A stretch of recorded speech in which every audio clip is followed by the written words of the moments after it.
Sa Zamboanga, Sibugay, isang yaya ang inireklamo matapos ilang beses niyang paluin ang kahoy at pasuin pa raw ang dalawa niyang alaga.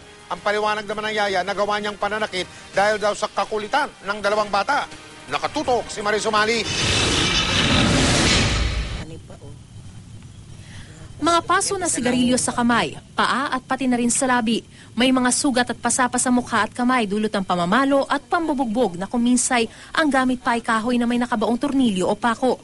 Ito ang mga naiwang baka sa magkapatid na 6 at 2 taong gulang sa Ipil, Zamboanga, Sibugay na matagal na umanong pinagmamalupitan ng sarili nilang yaya na si Bernadita Acero. Hindi raw agad nakapagreklamo ang tiyuhin ng mga bata sa otoridad dahil kailangan pa niya ng ebidensya. Halos 1 taon na raw sinasaktan ng mga bata ang suspect. Hindi na humarap sa kamera si Acero pero inamin niya na sinasaktan niya ang mga bata sa tuwing pasaway umano ang mga ito. Aminado rin siyang may nakabaong pako sa kahoy na pamalo niya pero maliit lamang naman daw ito. Handa naman daw niyang harapin ang reklamo laban sa kanya. Dahil sa mga ganitong insidente, nangangamba ang maraming mga magulang na ipagkatiwala sa yaya ang kanilang mga anak. Pero dahil hindi maiwasan maiwan ang mga bata, may paalala ang Women and Children Protection Center ng PNP sa tamang pagkuha ng mga tagapag-alaga sa mga anak. Nakapaloob daw ito sa bagong kasambahay law. Humingi ng barangay clearance, health certificate at NSO birth certificate.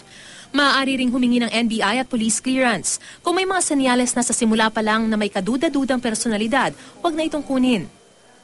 Importante siguro na ma-background investigate, trust ang ating mga anak sa dati na nating kakilala o kaya sa mga trusted na relatives. Payo rin ng pulisya sa mga employer maging mabuti ang pakikitungo sa mga kasambahay para hindi ito magrebelde. Pero kung may insidente ng pang-aabuso, huwag magatubiling mag-hire ng reklamo sa pulisya.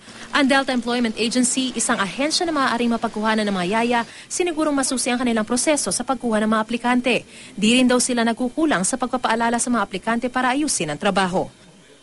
Medyo nga kami, stricto.